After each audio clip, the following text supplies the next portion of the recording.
Hai, Assalamualaikum. Ketemu lagi kita di Kanjeng Mami Channel. Di video ini aku mau share cara membuat bingkai atau frame Mickey Mouse.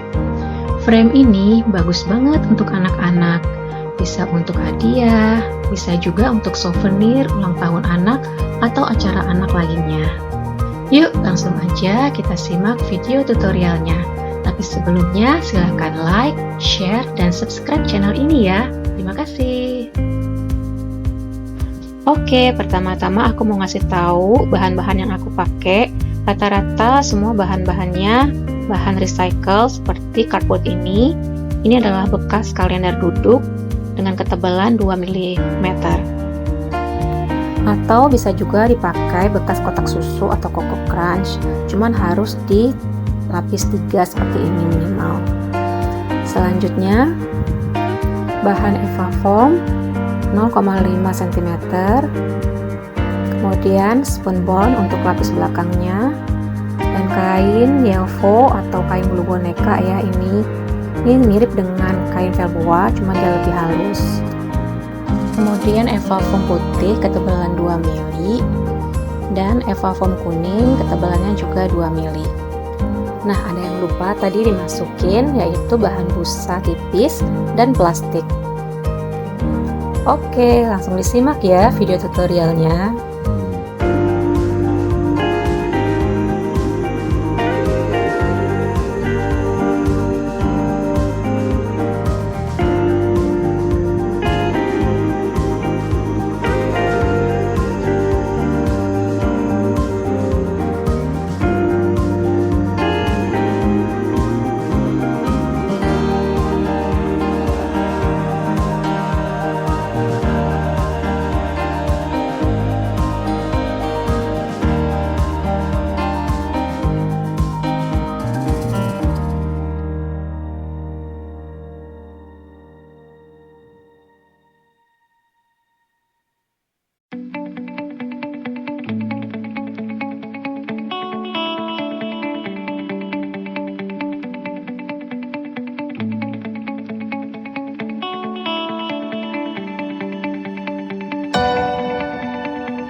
Sekian video ini, semoga bermanfaat ya. Jangan lupa dong bersyukur dengan info dan ilmu yang kamu dapat dengan klik like, dapetin pahala dengan berbagi info dan ilmu yang bermanfaat, klik share. Mau terus nambah ilmu dan inspirasi? Klik subscribe. Terima kasih. See ya.